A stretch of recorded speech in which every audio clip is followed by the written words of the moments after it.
and he looks at certain officers, and like Hudson Green and the detective that I'm referring to, this detective got put back in the patrol bureau.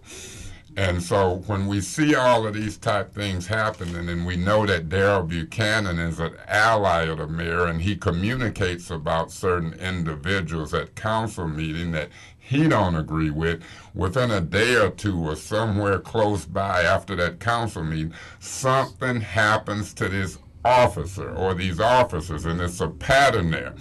And we can't stand by and let this happen anymore.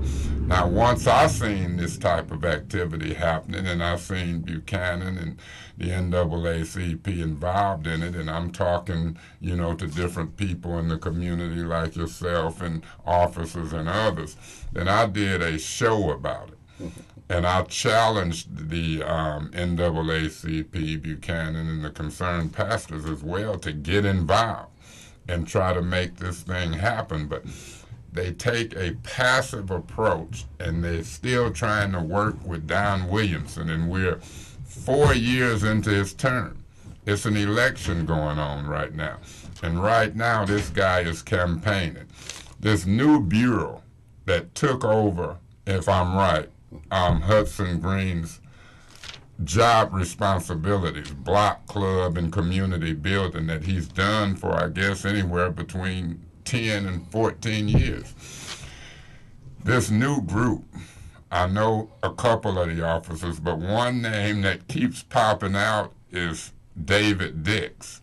It was two Dix twins, and people get those twins confused.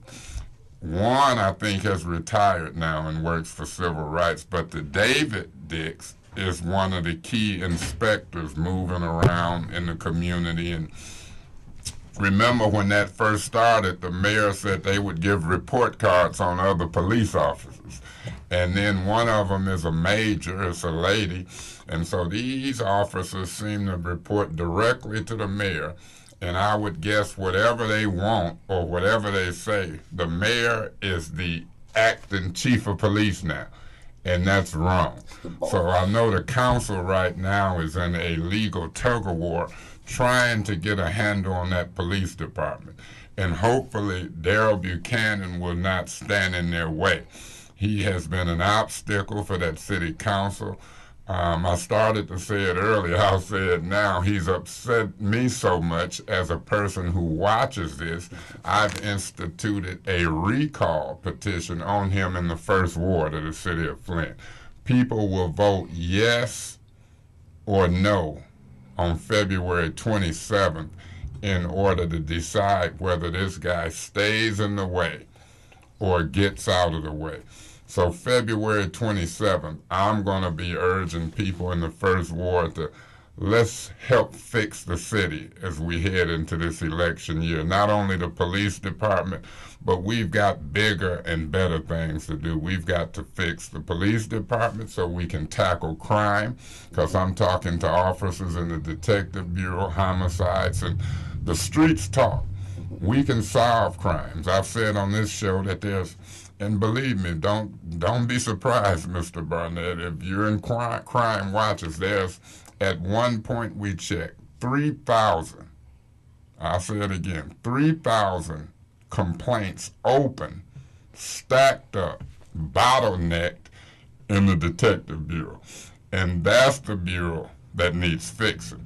And you need black officers, African American officers in that bureau, because we know that black people in the street tell black people who's committing these crimes. They are, studies have shown, they're less open talking to people who they don't trust and feel comfortable with. So in my opinion, the mayor don't have a clue. And shame on the NAACP, Ms. Gilchrist and Darrell Buchanan. And if this show helps wake you up, we don't need to reinvent the wheel. It's time for demonstration and protest. Anything short of that, if you ain't seen it by now, Mr. Buchanan, Ms. Gilchrist, this guy is not listening to logic and compromise. So, Mr. Barnett, I ask you this question. If you are sincere, and I believe you are, about your organizations, your crime watch, your relationships with the police department, what do you think we can do in order to get this stuff back on track immediately? Because, like you say, it's not only bad on the north side, it's bad on the south side and in other areas too. I said I would do this show to highlight the problems with Officer Green and your group. How often do you guys meet, and how often do you talk with the other crime watchers and block club people in the city? Okay, we have a meeting on Saturdays in the North Mini Station. Okay, where is that North Mini Station on Martin Luther King and Bishop.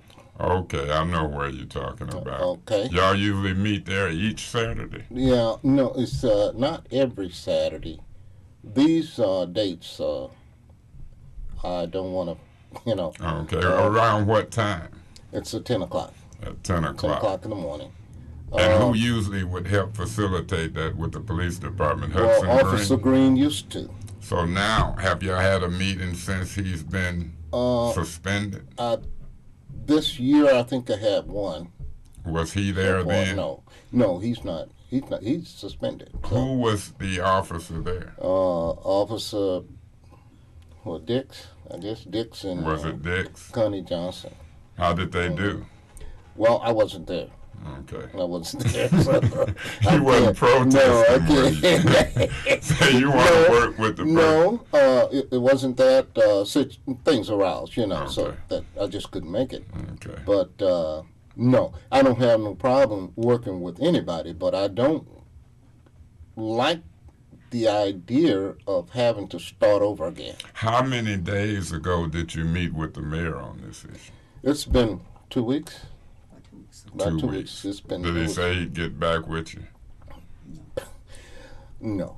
When I'm trying to get inside. Now there might be, maybe there was somebody else that was in the meeting that he might have gotten in touch with, but Joe Conroy, was he in that meeting? No, Joe Wilson. Joe Wilson.